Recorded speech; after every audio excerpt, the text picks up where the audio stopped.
శ్రీగురుభ్యో నమః. ఓం గం గణపతయే నమః. ఐం సరస్వత్యై నమః. ఓం శ్రీమాత్రే నమః. హరి ఓం. జపాకుసుమ సంకాశం కాశ్యపేయం మహాద్యుతిం తమోరిం సర్వపాపజ్ఞం ప్రణతోస్మి దివాకరం. ఓం శ్రీ సూర్యనారాయణ స్వామినే నమః. ఓం జ్ఞానానందమయం దేవం నిర్మలస్ఫటికాకృతిం ఆధారం సర్వవిద్యానాం శ్రీ హయగ్రీవముపాస్మహే. శ్రీ హయగ్రీవాయ నమః. ఆదిత్యాయ చ సోమాయ మంగళాయ బుధాయ చ గురుశుక్రశనిభ్యశ్చ రాహవే కేతవే నమో నమః.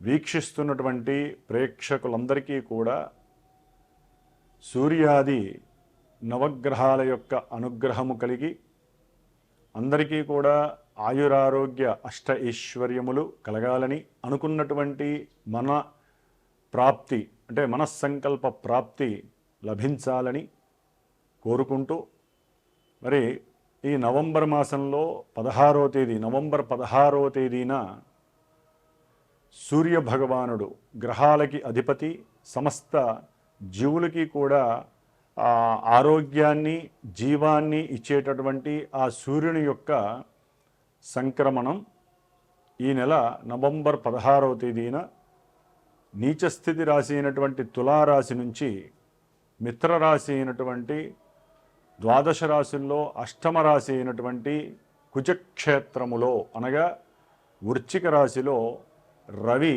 తన యొక్క సంచారాన్ని దాదాపుగా డిసెంబర్ 16వ తేదీ 30 రోజులు కూడా మిత్ర నక్షత్రమైనటువంటి విశాఖ నక్షత్రములో, అట్లాగే అనురాధ నక్షత్రము శత్రు నక్షత్రమైనటువంటి శని నక్షత్రములో, మిత్ర నక్షత్రమైనటువంటి లాభకరమైనటువంటి బుధ నక్షత్రము జ్యేష్ఠ నక్షత్రంలో తన యొక్క సంచారాన్ని సలుపుతూ, అట్లాగే మనకి మాసవారి అంటే రవి సంక్రమణ సమయంలో ఉన్నటువంటి గ్రహస్థితులను బట్టి కనుక చూసుకున్నట్లయితే కుజుడు కూడా తన యొక్క స్వక్షేత్రమైనటువంటి వృశ్చిక రాశిలో ఇప్పటికే తన యొక్క సంచారాన్ని చేస్తూ ఉన్నాడు. అట్లాగే బుధుడు తులారాశిలో వక్రగతిని పొంది దాదాపుగా ఈ బుధగ్రహము నవంబర్ 10వ తేదీ నుండి నవంబర్ 23 వరకు కూడా వృశ్చిక రాశిలో వక్రత్వాన్ని పొంది సంచారం చేస్తూ నవంబర్ 29వ తేదీన డైరెక్ట్గా మళ్ళీ ప్రయాణాన్ని చేస్తూ ఉంటాడు. డిసెంబరు 6న మళ్ళీ వృశ్చిక రాశిలోకి వస్తాడు. అంటే ఈ బుధగ్రహము అనేటటువంటిది వక్రగతిని పొంది వ్యాపార గ్రహము, బుద్ధికి కారకుడు, నరాలకి సంబంధించినటువంటి ఈ బుధగ్రహము అటు తులారాశి ఇటు వృశ్చిక రాశిలో అటు ఇటు సంచరిస్తూ ఎన్నో రకమైనటువంటి బుద్ధి వికల్పాలని కలుగజేస్తూ ఉంటాడు. అట్లాగే ధనకారకుడు, పుత్రకారకుడు అయినటువంటి సమస్త శుభాలకి కారకుడైనటువంటి గురువు బృహస్పతి దాదాపుగా నవంబర్ 11వ తేదీ వరకు కూడా తన యొక్క మిత్రక్షేత్రము ఉచ్చస్థిత రాశి అయినటువంటి కర్కాటక రాశిలో చక్కగా రుజుమార్గంలో సంచరిస్తూ ఎన్నో శుభాలను చేస్తూ కొన్ని రాశుల వారికి ఇప్పుడు నవంబరు 11వ తేదీ రాత్రి 8 గంటల తర్వాత నుంచి కూడా ఈయన మరలా వక్రగతిని పొంది మిథున రాశిలోకి డిసెంబర్ 5 తర్వాత మిథున రాశిలోకి ప్రవేశిస్తారు ఈ బృహస్పతి. అట్లాగే మనకి శుక్రుడు, ఈ శుక్రుడు దాదాపుగా నవంబర్ 26, 27వ తేదీ వరకు కూడా తన యొక్క స్వక్షేత్రమైనటువంటి తులారాశిలో తన యొక్క సంచారాన్ని జరుపుతూ నవంబర్ 27వ తేదీన ఈ శుక్రుడు తులారాశి నుంచి శత్రుక్షేత్రమైనటువంటి వృశ్చిక రాశిలోకి సంచారాన్ని జరుపుతూ ఉంటాడు. ఈయన మరి దాంపత్యకారకుడు, వివాహకారకుడు, వీర్యకారకుడు, సమస్త భోగభాగ్యాలకి, ధనానికి, గోల్డ్ జ్యువెలరీకి సంబంధించినటువంటి వాడు ఈ శుక్రుడు. అట్లాగే శని భగవానుడు, ఈయన గురుడు యొక్క రాశి అయినటువంటి మీనరాశిలో ప్రయాణాన్ని చేస్తూ వక్రత్వంతో ప్రయాణం చేస్తూ ఈ నవంబర్ 28వ తేదీ నుండి డైరెక్ట్ మోషన్ అంటే రుజుమార్గంలోకి ప్రయాణం చేస్తూ ప్రారంభం చేస్తాడు. దాదాపుగా మార్చి వరకు ఆయన పూర్వభాద్ర నక్షత్రంలోనే ఉంటూ ముందుకు జరుగుతూ ఉంటాడు. ఇప్పటి వరకు కాస్త ఊపిరి పీల్చుకున్న కొంతమందికి మరలా ఏలినాటి శని, అర్ధాష్టమ శని ప్రాబల్యాలు ప్రారంభమవుతాయి. మార్చి వరకు కొంతవరకు పర్వాలేదు, మార్చి నుంచి కొంత మళ్ళీ ఇబ్బందులు ఎదురయ్యే అవకాశాలు ఉంటాయి వీరికి. అట్లాగే రాహువు ఈ నెల నవంబర్ 23వ తేదీన అదే కుంభరాశిలో ఉంటూ పూర్వభాద్ర నక్షత్రంలోంచి తన యొక్క సొంత నక్షత్రమైనటువంటి శతభిష నక్షత్రంలోకి ప్రవేశిస్తున్నారు. ఇది కొన్ని రాశుల వారికి ఆగమ్య గోచరంగానూ ఎన్నో ఇబ్బందులు పెడుతూ అనారోగ్య బాధల్ని, మానసిక విపర్యాలని, చింతిత బాధల్ని ఎక్కువ చేసే పరిస్థితి ఎదురవుతుంది. కష్ట నష్టాలు కూడా కలిగే అవకాశం ఉంటుంది ఈ రాహువు ఇక్కడ ఉండడం ద్వారా. అట్లాగే కేతువు పూర్వ ఫల్గుని నక్షత్రంలో సింహరాశిలో ఉన్నాడు. ఆయన దాదాపుగా ఇంకా కొన్ని నెలల వరకు అదే నక్షత్రంలో అదే రాశిలో సంచరిస్తూ ఉంటాడు. ఈ విధంగా ఈ నవంబర్ మాసంలో గ్రహాల యొక్క సంచార స్థితుల్ని కనుక గమనించినట్లయితే కొంత ప్రభుత్వపరమైనటువంటి అట్లాగే మిలిటరీ వ్యవస్థ, పోలీస్ వ్యవస్థకి సంబంధించి కర్మాగారాలు, బొగ్గు గనులు, ప్రయాణాలకు సంబంధించినటువంటి ప్రమాదాలు, గవర్నమెంట్ లీడర్స్కి సంబంధించి కొన్ని అనుమానాలు, అవమానాలతో కూడినటువంటి అపవాదులు కలగటము, అట్లాగే గవర్నమెంట్ వ్యవస్థలో కొంత నిర్వీర్యకరమైనటువంటి పరిస్థితులు. ఎందుకంటే ఇక్కడ రవి కుజులు ఇద్దరు, ఇటు మహారాజు ఇటు ధైర్య సాహసాలకి మూలకారకమైనటువంటి శక్తియుక్తులు కలిగినటువంటి కుజగ్రహం, ఈ ఇరువురు స్నేహితులై ఒకే రాశిలో ఉండటం కొంత ఉపయోగకరమైనప్పటికీ కూడా ఆవేశము, మూర్ఖత్వము, మొండి వైఖరి, అట్లాగే రెండు అగ్నితత్వపు గ్రహాలైనటువంటి రెండు గ్రహాలు జలతత్వపు రాశిలో ఉండటం ద్వారా కాస్త నీటికి సంబంధించినటువంటి ఎన్నో రకాలైనటువంటి గండాలు, ఆపదలు, ఇబ్బందులు, అట్లాగే అకస్మాత్తుగా కొంత పిడుగులు, ఉరుములతో కూడినటువంటి వర్షాల వలన కూడా కొన్ని ఆకస్మిక దుస్సంఘటనలు కలిగే అవకాశాలు ఉంటాయి.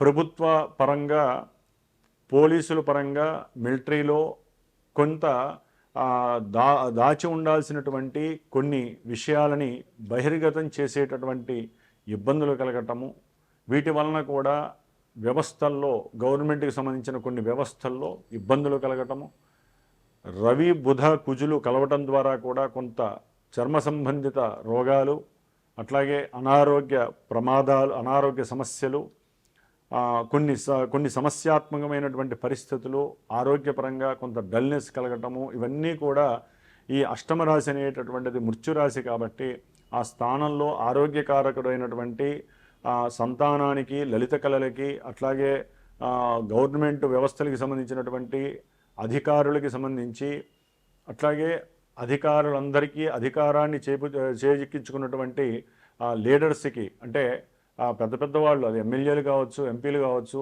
సీఎంలు కావచ్చు, పిఎంలు కావచ్చు, ఎవరికైనా సరే కొంత ఈ రాశిలో ఆ సూర్యుడు మరి అనురాధ నక్షత్రంలోకి వచ్చినప్పుడు ఒక 15 రోజుల పాటు దాదాపుగా ఒక 20వ తేదీ నుండి 5వ తేదీ వరకు కూడా కొంత ఇబ్బందులు తారసపడే అవకాశం ఉంటుంది. గురువు యొక్క దృష్టి వలన కొంత కంట్రోలింగ్ పరిస్థితి ఉంటుంది. ఏదేమైనప్పటికీ పెద్ద గ్రహాలైనటువంటి గురుడు, శని, అట్లాగే రవి కుజులు వీళ్ళందరూ మరి జలతత్వ రాశిలో ఉండటం అనేది కొంత ఇబ్బందికరమైనటువంటి పరిస్థితులు కలుగుతాయి.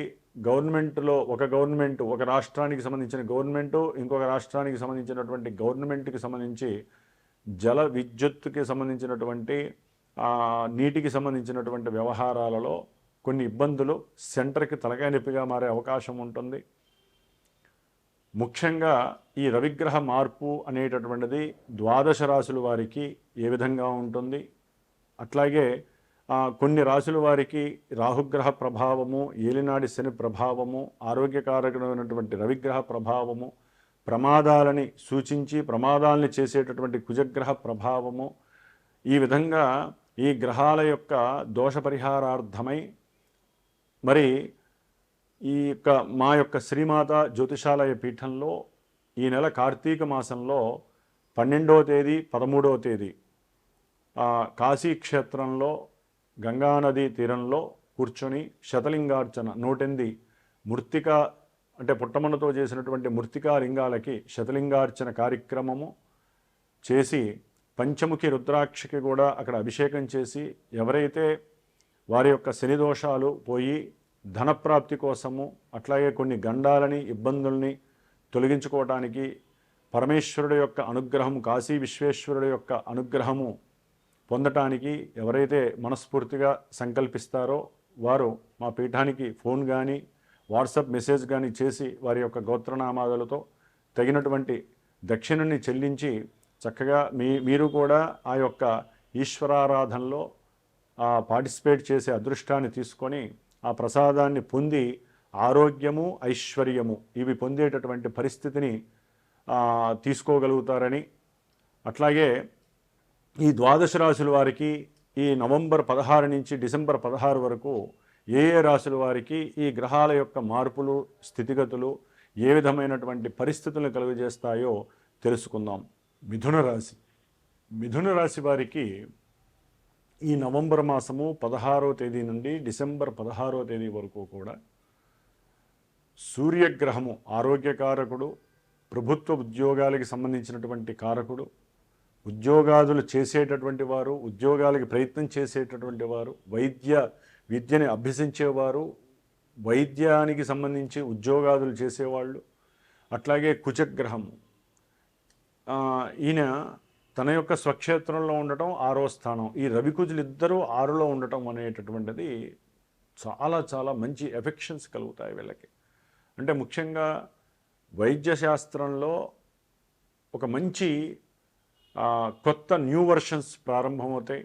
వైద్య విద్యార్థులకి వ్రాసేటటువంటి ఏదైనా ఎగ్జామ్స్ ఓరల్గా కావచ్చు, లేకపోతే ఏదైనా వ్రాతపూర్వకంగా కావచ్చు, వీరు ఏదైనా కనుక గవర్నమెంట్ పరమైనటువంటి వృత్తి ఉద్యోగాదుల్లో కొంతవరకు డిసెంబర్ 5 వరకు కూడా అనుకూలమైనటువంటి పరిస్థితులు కనిపిస్తున్నాయి ఈ యొక్క మిథున రాశి వారికి. అట్లాగే అనుకున్నటువంటి ప్రతి సంకల్పము సంతానపరంగా కావచ్చు, ప్రయాణాదుల పరంగా కావచ్చు, ఉద్యోగపరంగా కావచ్చు, తండ్రి యొక్క సహాయ సహకారాలు వీరు చేయటమా తండ్రి చేయటమా, అన్నదమ్ముల యొక్క సహాయ సహకారాలు, లేకపోతే మీరు ఎవరికైనా అన్నదమ్ములకి ఇచ్చినా అన్నదమ్ములు మీకు ఇచ్చినటువంటి అప్పులు కానీ, లేదా ఫ్రెండ్స్కి సంబంధించినటువంటి ఏదైనా సరే ధనానికి సంబంధించినటువంటి విషయాలన్నీ కూడా మీకు లాభప్రదమైనటువంటి పరిస్థితుల్ని కలుగజేస్తున్నాయి. అయితే ప్రయాణాదుల యందు ఎందుకంటే రాహు 9వ స్థానంలో ఉండటము, 6లో ఉన్నటువంటి కుజుడు చూడటం ద్వారా ప్రయాణాలకు సంబంధించి ఎవరినైనా సరే ఫ్రెండ్స్తో గనక కలిసి వెళ్ళినట్లయితే కొంత జాగ్రత్తలు వహించండి. ప్రయాణాలకు సంబంధించినటువంటి విషయాలలో కొన్ని ఇబ్బందులు కలిగే పరిస్థితి నవంబర్ 23 తర్వాత కనిపిస్తున్నాయి. అంత యోగ్యకరమైనటువంటి విషయము కాదు. అట్లాగే వ్యాపారాలకి సంబంధించినటువంటి విషయంలో కూడా కొంతవరకు రియల్ ఎస్టేట్ కావచ్చు, గృహపరమైనటువంటి క్రయ విక్రయాదుల పరమైనటువంటి విషయాలు కావచ్చు, ఆకస్మికంగా ఉద్యోగంలో కొన్ని వెసులుబాటులు, కొన్ని మార్పులు కూడా మీకు మానసిక నిర్వీర్యత కలగజేయడం అనేటటువంటి జరుగుతోంది. అట్లాగే ఉద్యోగ సంబంధిత విషయాలు కావచ్చు, మీ ఇంట్లో పెద్దవాళ్ళ పరంగా కావచ్చు, ఆకస్మికంగా కొన్ని దుస్సంఘటనలు జరిగి ధనచోరత్వము కలిగే అవకాశము మిమ్మల్ని మానసికంగా స్ట్రగుల్ చేసే పరిస్థితి కూడా కనిపిస్తోంది. కాబట్టి శని రాహువులు అంత యోగ్యకరంగా మిథున రాశి వారికి లేరనే చెప్పుకోవాలి. అట్లాగే శుక్రుడు కూడా ఈ నెల 27 తర్వాత 6వ స్థానంలోకి రావటం అనేటటువంటిది నేత్ర సంబంధిత దోషాలని కలుగజేస్తుంది. స్త్రీలకైతే కనుక హార్మోన్స్ ఇన్బ్యాలెన్సింగ్ అవ్వటము, అట్లాగే అండాశయానికి సంబంధించినటువంటి కొన్ని ప్రాబ్లమ్స్ కలగటము, మర్మాంగాలకి సంబంధించినటువంటి దోషాలు కలగటము, ఇలాంటివి ఈ యొక్క శుక్రగ్రహము రాశి మారటం వలన నవంబర్ 27 తర్వాత దాదాపుగా డిసెంబర్ 15 వచ్చే నెల వరకు కూడా కాస్త ఇబ్బందికరమైనటువంటి పరిస్థితుల్ని సూచిస్తోంది ఈ శుక్రగ్రహము. కాబట్టి వీరు అట్లాగే భార్యాభర్తల మధ్య ప్రేమానురాగాలు కొంతవరకు దెబ్బతినే అవకాశం ఉంది. ఇక్కడ శుక్రగ్రహము 6లో ఉండటం ద్వారా రవికి, కుజుడికి, శుక్రుడికి పడదు కాబట్టి ఆ శుక్రగ్రహము నలిగిపోయేటటువంటి పరిస్థితి ఉంటుంది. ఆర్థికంగా, కుటుంబపరంగా, సమేతం అంటే దంపతుల పరంగా, భార్య పరంగా, భార్య యొక్క అనారోగ్య సూచనల పరంగా కొంత ధనాన్ని అనవసరంగా ఏదో ఒక ఆస్తిని అమ్మటము, లేకపోతే అప్పు చేసి ఆ యొక్క ధనాన్ని ఖర్చు పెట్టడము, దాని ద్వారా ఎన్నో రకాలైనటువంటి కష్టాలను అనుభవించటము, లేదా మీకున్నటువంటి కొన్ని ఎవరికైనా సరే ఈ మిథున రాశి వారికి పూర్వంలో చేసుకున్నటువంటి ప్రేమకు సంబంధించిన విషయాలు మిమ్మల్ని ఇప్పుడు బ్లాక్మెయిలింగ్ చేయటము, లేకపోతే పూర్వము చేసుకున్నటువంటి కొన్ని ఇల్లీగల్ కనెక్షన్స్ అనేవి ఇప్పుడు ఆపరేట్ అయ్యి అవి ఇంట్లో గృహంలో మీ యొక్క బంధువుల ద్వారా తండ్రికి కావచ్చు, అన్నదమ్ములకు కావచ్చు, అక్క చెల్లెలకు కానీ తెలిసి గోప్యంగా ఉండాల్సినటువంటి విషయాలు బహిర్గతమయ్యి మిమ్మల్ని మానసికంగా ఇబ్బందులు పెట్టే పరిస్థితులు కలగజేయటము, దాని ద్వారా మీ ఆరోగ్యపరమైనటువంటి కొన్ని అనారోగ్య సమస్యలు మిమ్మల్ని కలిసివేసేటటువంటి పరిస్థితులు కూడా మిథున రాశి వారికి ఈ శుక్రగ్రహం వల్ల కలుగుతోంది. కాబట్టి ఈ యొక్క నెల రోజులు కూడా శుక్రుడు అక్కడ ఉన్నంతకాలము మీరు చింతపండు పులిహోర ప్రతి శుక్రవారము కూడా అమ్మవారికి నివేదన చేయడం ద్వారా దంపతులైతే కనుక దంపతుల మధ్య పొరపచ్చాలు కలగకుండా ఎటువంటి ఇబ్బందులు వచ్చినా ఎదుర్కొనే శక్తి ఆ తల్లి మీకు ఇస్తుంది. ఏ అమ్మవారికైనా పర్వాలేదు. అట్లాగే ధనపరంగా ఏదైనా ఆర్థిక సమస్యలు, లేకపోతే గోల్డ్ బిజినెస్ కానీ, వస్త్ర వ్యాపారాదులు కానీ చేసేటటువంటి వాళ్ళు, లలిత కళల్లో లేకపోతే సినిమా యాక్టర్స్కి సంబంధించి సినిమా పరిశ్రమకి సంబంధించిన వాళ్ళు, షేర్స్ అండ్ సెన్సెక్స్ సంబంధించిన వాళ్ళు, వీళ్ళందరికీ కూడా కొంత గోప్యకరమైనటువంటి ఆగమ్య గోచరమైనటువంటి పరిస్థితులు ఎదురే అవకాశము ఈ శుక్రగ్రహం వల్ల కనిపిస్తోంది. అంటే రవికుజులు అనుకూలంగా ఉంటారు, బాగానే ఉంటుంది. అట్లాగే కుజగ్రహము వ్యాపారాదుల్లో కొన్ని అవకతవకలు జరగటము, దాని ద్వారా వ్యాపారస్తుల మధ్య భాగస్వామ్య దోషము కలగటము, అట్లాగే చేసే ఉద్యోగంలో కూడా కొంత మీకు వేరే చోటికి బదిలీ అవ్వటము, ఇలాంటివి కూడా జరిగి మిమ్మల్ని మానసికంగా ఇబ్బందులు పడే పరిస్థితి కలుగజేస్తోంది. చదువు పట్ల విద్యార్థులు కొంత జాగ్రత్త వహించాల్సినటువంటి పరిస్థితి.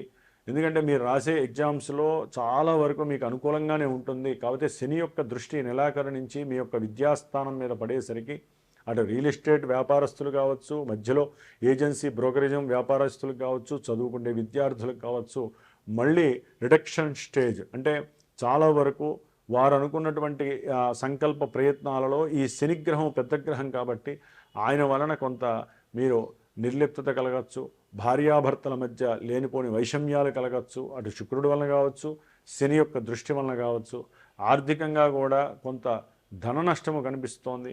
కాబట్టి ఏదేమైనప్పటికీ మిథున రాశి వారికి ఇప్పుడు ప్రెసిడెంటు గురువు యొక్క అనుగ్రహం అయితే ఉంది.